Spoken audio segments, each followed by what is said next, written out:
Muito boa noite, Danissa. Muito boa noite, Adelaide. É isso mesmo. Tenho comigo em linha, em tempo real, o pediatra infecciologista brasileiro Renato Kfouri, a quem desde já saúdo. Muito boa noite, Renato. Boa noite, um prazer falar com vocês aí do Miramar.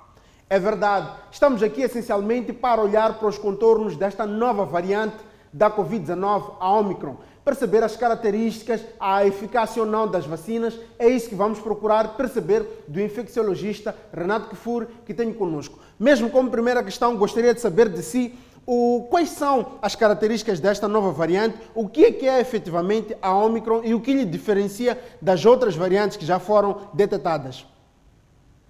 Esta é a quinta variante classificada pela Organização Mundial da Saúde como uma variante de preocupação. Variante de preocupação são aquelas cujas mutações, as variáveis que elas sofrem neste período, a transformam numa variante ou numa cepa do coronavírus de maior capacidade de transmissão. Foi assim com a alfa, a beta, a gama, a delta, e depois de um período longo, 5, 6 meses sem o surgimento de uma nova variante, esta em especial, a Omicron, acumulou algumas mutações.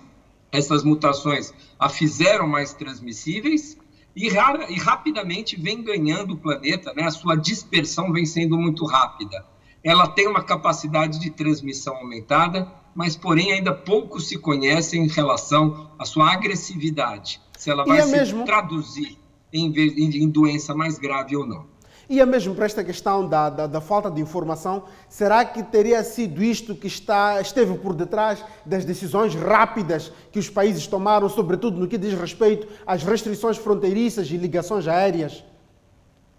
Eu acho esse tipo de medida de restrição de fronteiras pouco produtivas. Nós não conseguimos isolar uma variante hoje no mundo, nem quando a variante brasileira aqui, a gama, foi descoberta, nem quando a variante inglesa, a alfa. Esse tipo de restrição não funciona. Ela acaba se disseminando porque o mundo está muito globalizado, o trânsito de pessoas é muito grande e hoje, nós não conseguimos determinar ao certo onde é que surgiram essas variantes. Provavelmente essa variante, agora Omicron, deve ter surgido antes mesmo de detectada na África do Sul. Os sul-africanos tiveram um importante papel na detecção, na comunicação rápida, mas alguns dados já mostram que ela surgiu na Europa antes mesmo de aparecer na África do Sul. Então, essa estratégia de barrar a entrada de alguns países que têm circulação mais aumentada do vírus não é indicada, ao meu ver, e não é suficiente para conter a disseminação. Caro Renato, esta variante Omicron tem a particularidade de surgir num contexto em que vários países estão a desenvolver campanhas de vacinação. No caso do contexto africano, os números ainda são baixos, como é o exemplo, por exemplo, de Moçambique, que está assim a avançar, tem perspectivas de vacinar por aí 17 milhões de pessoas, mas completamente vacinadas, já vacinamos cerca de pouco mais de 3 milhões e 500 mil pessoas. Em termos de eficácia da vacina ou não, há alguma informação precisa que se pode dar neste momento?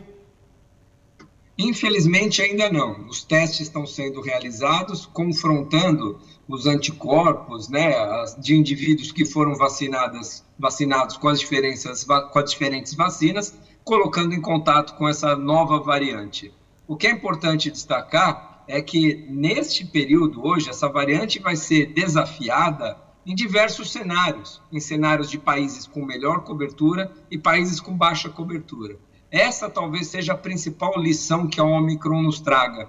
Nós precisamos ter altas coberturas vacinais em todo o mundo. Essas variantes surgem porque em locais onde nós temos pouca vacinação, é onde há mais taxas de transmissão elevadas, é onde tem maior risco de surgir essas variantes, e nós vamos acabar penalizando justamente aqueles que têm menos acesso à vacina, com mais carga de doença, com mais, vamos dizer, intensidade de doença, e provavelmente, né, com menos proteção, porque a população está menos vacinada. O acesso mais democrático de vacinas em todo o mundo é necessário para controlar a pandemia. E em relação à atitude das pessoas, em termos de mecanismos de prevenção, medidas de prevenção, como é que as pessoas devem agir?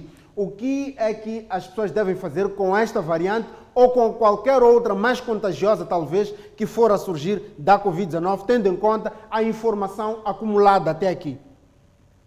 Para qualquer uma das variantes, as medidas chamadas não farmacológicas ou medidas de distanciamento, uso de máscara, são extremamente efetivas, para qualquer uma delas.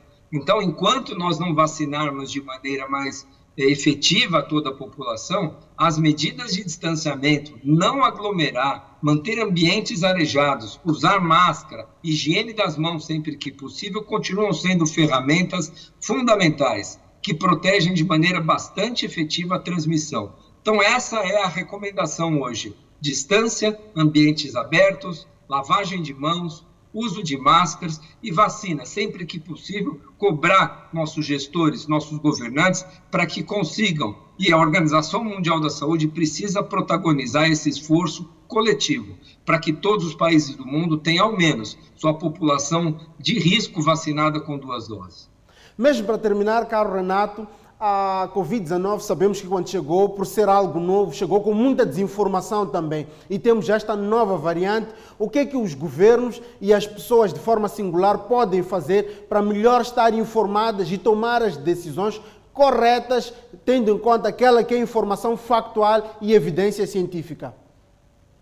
É muito importante procurar informações em locais confiáveis, né? Sites da Organização Mundial da Saúde, por exemplo, é um site que tem informações bastante confiáveis sobre vacinação. Cuidado com notícias falsas. Muita gente disseminando informações equivocadas e essa epidemia da desinformação muitas vezes mata mais do que a própria Covid. É uma doença digitalmente transmissível e que faz com que muitas pessoas não acreditem nas vacinas ou acreditem que existem milagres aí ou curas através de remédios não comprovados. O que nós precisamos hoje é utilizar essas estratégias que a gente já conhece. As medidas de distanciamento, de lavagem de mãos, de máscara e vacinas. Precisamos requerer que nossos governantes consigam vacinas para toda a população. Nós não podemos ter profissionais da saúde, idosos, aqueles que têm doenças crônicas desprotegidos em qualquer momento, ainda mais no momento de transmissão de uma nova variante. Muito obrigado, Renato Kfouri. Adelaide, Danissa, foi esta a conversa que mantivemos com este pediatra e infecciologista brasileiro que nos esclareceu um pouco em torno desta nova variante da Covid-19, Omicron, que está a mexer com o mundo. Boa continuação, eu devolvo a palavra aos estúdios de Fala Moçambique.